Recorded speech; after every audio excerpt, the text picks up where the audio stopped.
Hi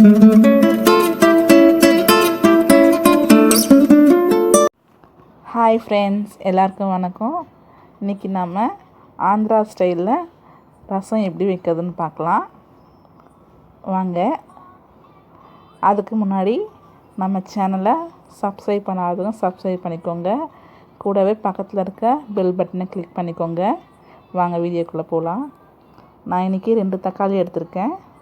அதோட ஒரு எலுமிச்சை சைஸ் புளியை ஆட் பண்ணி தண்ணி ஊற்றி ஊற வச்சுக்கோங்க. ஒரு 10 நிமிஷம் ஊறட்டும்.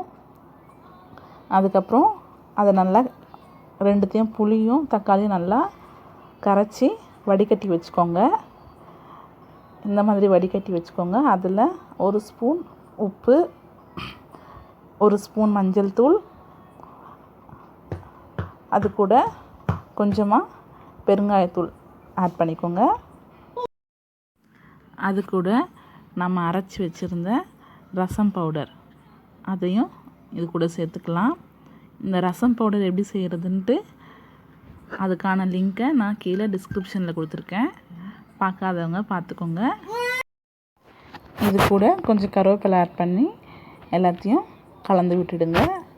நல்லா அந்த பவுடர் உப்புலாம் நல்லா கரைகிற மாதிரி ஒரு கரண்டி எடுத்து நல்லா கலந்து விட்டுடுங்க.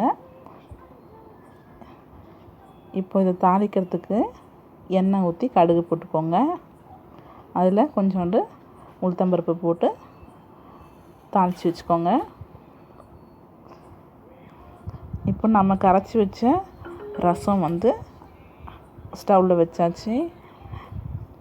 இப்போ தாளித்து வச்சதை அந்த எண்ணெய் கடுகு இந்த ரசத்தில் ஊற்றிடலாம்.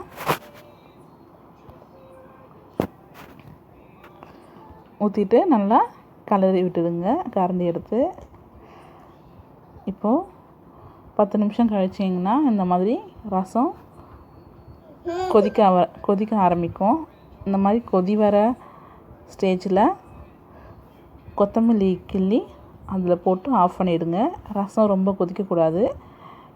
இந்த மாதிரி ஸ்டார்டிங்கில் வரும்போதே அதை ஆஃப் பண்ணிவிட்டு கொத்தமல்லி போட்டுட்டு கலரி விட்டுடுங்க. அவ்வளோதான். இப்போது நம்மளோட டேஸ்டியான ஆந்திரா ஸ்டைல் ரசம் ரெடி ஆகிடுச்சி.